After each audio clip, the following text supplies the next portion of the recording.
Figure it out. Hello, this is Adam Koralik from Figured Out Productions. The following video is a video of some kind, and I hope you enjoy it.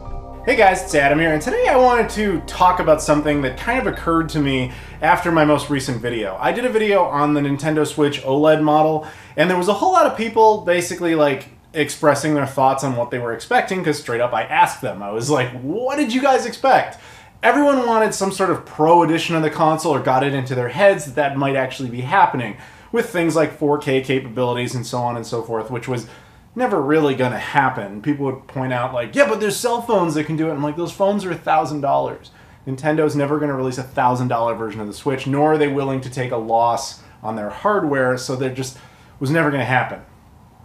But a lot of people are pointing out, because I said in that video that there's really very few examples of pro editions of consoles. There's the new 3DS, ironically from Nintendo. There's the Xbox One X, represented right here. And then the PS4 Pro. Now, trust me when I say I would have put a whole lot more consoles on this table, except, you know, space is a thing. And don't worry, these aren't going to fall over, I promise. Everybody points out when I put stuff on the edge. Trust me, it'll be fine. But I wanted to explore this because a whole lot of people are like, yeah, man, there's been so many pro editions of consoles and it's so lame. Nintendo didn't do one.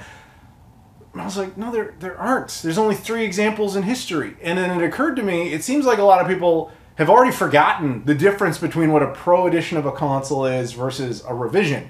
So I thought it would be kind of cool to go down memory lane here and basically just kind of explain the difference. Now, in short, as I said, there really are only 3 examples in history of a pro edition of a video game platform, aside from PC, of course. But I mean, when I'm saying like home consoles and so on. And then the reason for that, to define that is basically you have a pre-existing console that has a pre-existing set of games. But at some point, the console manufacturer goes back in and changes certain things that are actually changing the performance of the machine. In that type of case, it would be something like maybe the GPU changes, the amount of RAM changes, the video card is better, that type of thing, where it actually has real-world performance changes. The processor is perhaps new. That type of thing has only happened 3 times ever. Every other revision throughout history where even had some sort of minor improvement really didn't change that type of thing. It was just kind of a minor benefit. It was either for the sake of the company or for the consumer. And that's what we're going to kind of talk a little bit about. As I said, the first example of this, ironically, comes from Nintendo in the form of the new 3DS. Does anybody even remember that version of the device? Of course, the DS line was super successful, the 3DS line was super successful, but right there at the end, Nintendo decided to release something called the new 3DS. Now, really what that was a version of the 3DS that had extra horsepower. It had actual changes in it that meant there were games made specifically for that device that could not work on the previous versions of the 3DS. In a sense, you could actually argue that was its own console, or portable, I should say. I don't know if I would make that argument, that's not what I'm here to say, but yes, it was its own thing. You know, it essentially functioned in a way that it changed enough that it was a pro edition. But that was really the only time Nintendo ever did that, and I don't remember exactly why they did it, but if you ask me, because there was only a handful of games ever released for it, or at least for that updated version, and I think almost all of them were made by Nintendo themselves, I'm guessing they reached a point where they're like, hey, we're working on these games. Like there was a Zelda game that came out, and they're like, it just doesn't run well on a normal 3DS. And Nintendo was like, whatever, our handhelds always work. Put in the extra thing that you need. We'll just release it, and we'll probably make up $1 jillion, and I'm sure they totally did. But that's a unique case for Nintendo. They don't usually do anything like that. The only 2 other examples of this in video game console history is the PlayStation 4 Pro by Sony and the Xbox One X by Microsoft, again illustrated right here. Their case too was somewhat unique. Now we've reached a point where these pro consoles are expected for some reason. I see this so much in the comments, again with the concept of the OLED Nintendo Switch, where everybody's just like, yeah, Nintendo Switch Pro obviously is going to be a thing, there's always pro consoles. No, there's not.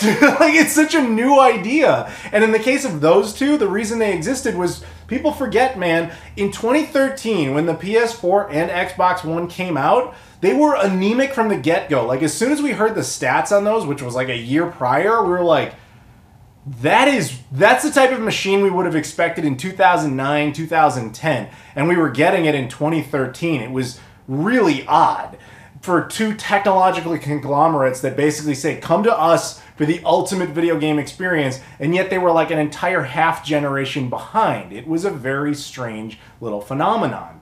So I think in the case of Sony, they were like, we need to just do even better, because people forget the PS4 was doing amazing, and when the PS4 was doing amazing, Sony was doing amazing, because going into that generation, the PS4 was a make or break console for Sony. If that thing had flopped, Sony would be in a very different position today. Since the PS4 was doing well, they were like, we need to keep that going. What can we do? People were complaining about the specs. Fine, give them a better one. So PS4 Pro came out. It had different hardware changes, and there were games that could really take advantage of that, and they did. Microsoft was in a much worse position, although financially they weren't, but from a competitor standpoint, they were really bad. The Xbox One was performing like junk, and the base model of the Xbox One was, by all metrics, really anemic compared to the PS4, which was considered anemic in general. So Microsoft's like, all right, we're going to, compared to the PS4 Pro, we are truly a pile of crap. We need to really do better. So that's when they created the Xbox One X. This thing, Microsoft touts as being, what, 40% more capable than the other two versions below it?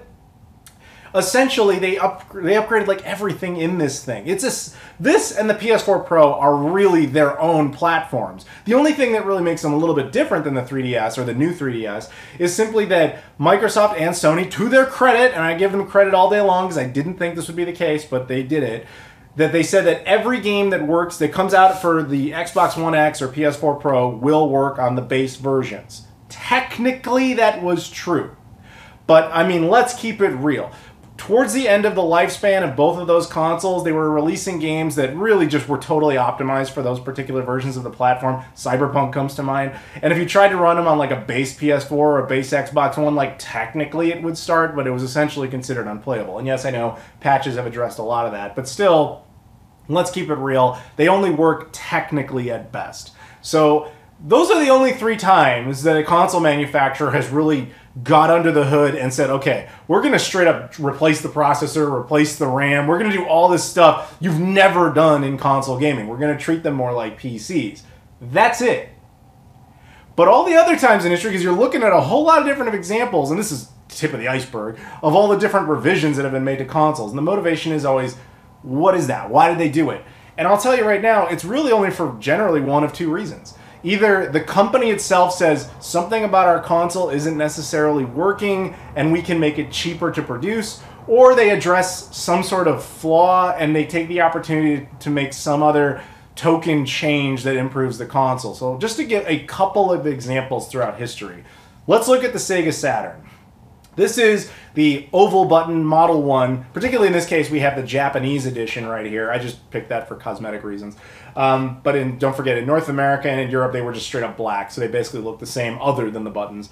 But anyway, so this was the way that Sega released the Saturn initially. The problem with it is it was just too expensive to produce. Even though it was doing well over there, it just, you know, they realized, hey, we can make this thing a little bit cheaper and make a little bit more off of the device, and that's exactly what they did when they redesigned it to the Model 2. They got rid of the load access light. People forget this was ever a thing, but on the Sega Saturn, you not only had the power button and an LED to let you know it was on, but there was a second light over here. When it was reading a disk, it would flash red so that you know it was loading data. They saw this as essentially superfluous because, you know, you could look at the TV and come to the same conclusion. So getting rid of that mechanism made the device a little bit cheaper, and while they were there, they thought, okay, we'll redesign the case a little bit, and while these two might look drastically different because of the color scheme, I remind you, again, ours were totally black, so they essentially look the same. Aside from that, they just made other little chip changes under the hood that made it like, hey, we can consolidate all that performance into one chip, and so on and so forth, to make it a little cheaper to produce. But as far as the end user results, you wouldn't really notice the difference. I think the Model 2s, the disk drives are a little bit more reliable. They kind of addressed that, even though it wasn't really a major problem. But it's not like the second version had like native 4K out in 1996 or some ridiculous stuff. Like even back then, what would have been native 720p. I mean, granted, 480p wasn't even really common yet. But imagine, like, that's how ludicrous that type of jump would have been. It wasn't a thing. Nothing as far as actual real-world performance was really any different. Now, This one, I think, is the most infamous because when people were talking about this in the comments of my Switch video, people brought this up a lot. They're like, Pro Editions have been around forever. Look at the NES and the NES top loader. That's a Pro model. What's with the revisionist history? That was the Pro model. What are you talking about? It's not like the NES top loader ran games in 12 bits. It wasn't a thing. Basically, if you don't know the history on the NES, in Japan, they released a console called the Famicom. It's the exact same machine under the hood. They just, when they brought it to North America and Europe, they changed it up to look more like a VCR because they thought that would sell better. And they were totally right about that. But while they were redesigning the shell, they thought we can make a couple other changes here and there. And one of them, very notoriously, was the composite video out, giving you far better picture than what the Japanese model was giving you, which was limited to RF. Now, composite is a pile of crap, but it's much better than RF all day long. So over here, the NES was super successful. You got the better video out. Everything seemed basically fine. But in Japan, where the console was just as big of a hit, they were like, how come the rest of the world gets the better video output and we're stuck with RF? Nintendo looked at it and went, okay, that makes sense. So they redesigned the Famicom as the AV Famicom. And they released it there so everybody could enjoy the benefits of having composite video out. That's the closest you get to a Pro model, but even that is... It's the same damn machine. It performs exactly the same. It just got better video capabilities simply because they just didn't force you to use RF, which really doesn't change anything under the hood. It's just a different output method.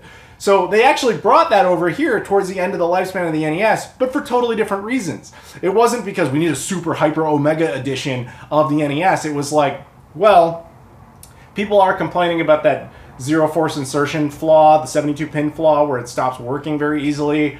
The NES is just about done. The SNES is already out, but there's a whole library of games out there. Maybe we can squeeze a little bit more life out of the platform by releasing a new version of the machine.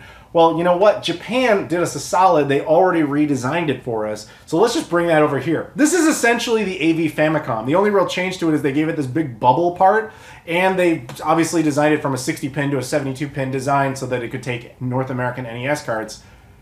And that was it. In fact, they even did one worse by removing, ironically, its namesake. This doesn't support composite. They actually took that out and replaced it with RF. To call this a Pro model is ridiculous. So it's, that's an example of a standard type of revision. One for financial reasons of just, hey, it's too, expensive during the run of it. Let's make some small changes. Two, let's squeeze a little bit more life out of it, towards the end of it. Then you got companies like Sony, who obviously love doing revisions. Probably Sony does more revisions than anyone else, but almost all of those are entirely under the hood. Right here we have the fat original PlayStation 2 model that I'm sure most of you know very well. This was basically what they said, this is going to be the PS2 with everything we can think of all at once. Like any, company that's successful with a video game console, they start tweaking it. They started making a ton of little changes under the hood, and I'm sure if you know anything about the PlayStation 2, you'll notice there's like a million different serial number options for the type of PS2 you have, even though cosmetically it always looks the same. They were basically just refining stuff and making it cheaper for them to produce. But that didn't necessarily add any new features or really change anything. Over time, they decided there's certain stuff on the PS2 we just don't need. We've got it slim enough now that we should just put it in a new shell, thus making it cheaper once again to produce. And that's how you got the PS2 Slim. They basically said, forget the hard drive bay. We basically never used it. We don't need that. We'll get rid of the, basically I think it was like the exploit support for the memory card slot, because we never really use that firmware update feature. We don't really need that. We'll get rid of we'll actually add in a broadband native, port out of the back of it so that people don't have to try and buy some new adapter. We don't have to build a special one that's cheap enough now. And, we'll make it a little bit more reliable and basically call it a day. Then they refined it once more, because again, that's what they do, where they changed the power output option and they slightly reconfigured some stuff. In fact, just looking at the back of it, the older version had not only broadband, it had a 56K jack on the back. But when they did the top one here, they were like, we don't need the 56K jack. Nobody uses that anymore. So that's it. That's not a Pro edition. That's just making it cheaper and more efficient. That's all that is. The closest you could argue to a PS2 Pro model is that big white thing at the bottom. That is the PSX. I've done a couple of videos on this thing. In short, it's a DVR with a PlayStation 2 built into it. It is built like crap. To call that a Pro Edition is nuts, because it doesn't actually do anything to benefit PlayStation 2 games, or even PS1 games. It's just a PS2 inside of a really shoddily assembled DVR. That's just a revision meant for totally different reasons. That's the kind of thing where they go, we're marketing this as a DVR, but hey, maybe people will buy it if they think there's a PS2 in it. That's, again, another motivation entirely. Then you even look at the Xbox One and even the PS4, the two that actually went ahead, as well as the 3DS. All three of them have the same thing in common. They had a base version of the console, and they decided to make revisionist changes over time that made minor tweaks. If you compare the base version of the Xbox One, what did they do? They eventually went to the Xbox One S, and in that case, same thing. They're like, we can make it smaller, we can make it cheaper to produce, we can get rid of stuff that isn't working, like the Kinect port, we don't really need that. We can add 4K Blu-ray support, so there's like a nice new feature in there, but that doesn't really change anything to do with the games. There's no actual game performance, and at best, they're like, we can upgrade the storage a bit, you know, better hard drives, whatever. But again, the games will still perform the same. There's nothing under the hood that actually changes that. The same was true with Sony going from the PS4 to the PS4 Slim, and Nintendo going from the 3DS to like the 3DS XL. Small changes, a little bit better, doesn't really affect the games. It's just a slight improvement for the user experience, potentially. As I said, there's a whole host of different motivations behind why you release some sort of revision. The Xbox One X and the PS4 Pro, as well as the new 3DS, are very unique at this point in time as being the only platforms that said, our hardware is just not good enough to run games. We need to release a new thing. And where we stand now, as the time I make this video in the summer of 2021, I almost said, God, I don't want to go back to 2020. 2021, as I sit here and think about it, I see comments all the time now of people just expecting these super, tripped out Pro editions. Obviously, people were very disappointed recently with Nintendo over exactly that. Now, I maintain Nintendo will never do that because that's not really their thing. The new 3DS was kind of a fluke. And maybe towards the end of the Switch lifespan, you'll get something called the new Switch, and it's meant for like Breath of the Wild 2 to run in a in 1080p native or something. Maybe that, and that's like a handful of other games that take advantage of it. But the idea of it being, you're not going to get the Microsoft treatment or the Sony treatment where they give you these big downloadable patches that just kind of bring, OG Xbox games into 4K or, whatever the case might be. Nintendo's never going to do that. But the question is, will Sony and Microsoft do this again? And I honestly don't know, because the circumstances are very different. If you go back in time and remember 2013, when the base models came out, I'm sure that you would remember that, like I said, everybody thought they were anemic from the get-go, that they were like 3 or 4 years out of date by the time they came out. While no one's going to sit here and say that the PS5 and the Xbox Series X are the most advanced machines on the planet, especially over something, obviously high-end PCs and so on and so forth, that same type of fervor doesn't really exist. People were looking at it like, it's not the top-of-the-line gaming device on Earth, but it's very competitive. It's very relevant for what I expect it to be regarding the PS5 and Xbox Series X. In other words, not everybody is constantly harping on them for how come every game doesn't run in 8K. They don't have these unrealistic expectations or even inflated expectations. With the Xbox One and PS4, that was justified. With the Xbox Series X and PS5, not so much. So what I'm basically saying is, are these the flukes? Are these the 2 times that will have ever really happened with 3 again with the new 3DS? Or will we actually see that? In like 4 years, are we going to get a PS4 or PS5 Pro and an Xbox Series X or whatever terrible name Microsoft comes up with it? I don't know. We are in this weird transition phase where we don't entirely know how that's going to play out. I guess we'll see. I don't deny that they'll do revisions. In fact, each of them already has 2 models technically. But will they address that in the more traditional Xbox One S way? Or are we going to see the Xbox One X treatment? And if that's the case, if we are starting to expect this is going to be the thing, it does make you question, even as a dedicated console gamer, what even the point is anymore. Because if I'm just basically, and you'll probably never hear me say this any other way, but if that's what we're doing now, if we're just saying, okay, every console is going to last like 6 years, but then halfway through it, we're just going to give you a completely new one in the middle that's like totally upgraded, making your previous one a pile of crap, what is the point anymore of not just gaming on a PC? I'm saying it. You know, all the other aspects included. And don't get me wrong, I'm going down with the ship. You know, I'm going to stay with consoles. But from a business standpoint, it seems like a strange decision to keep doing. So we'll see. In a couple of years, we might be talking about those Pro Editions. Or remember when they did that one time? That was weird. Anyway, now we have the PS6 or whatever.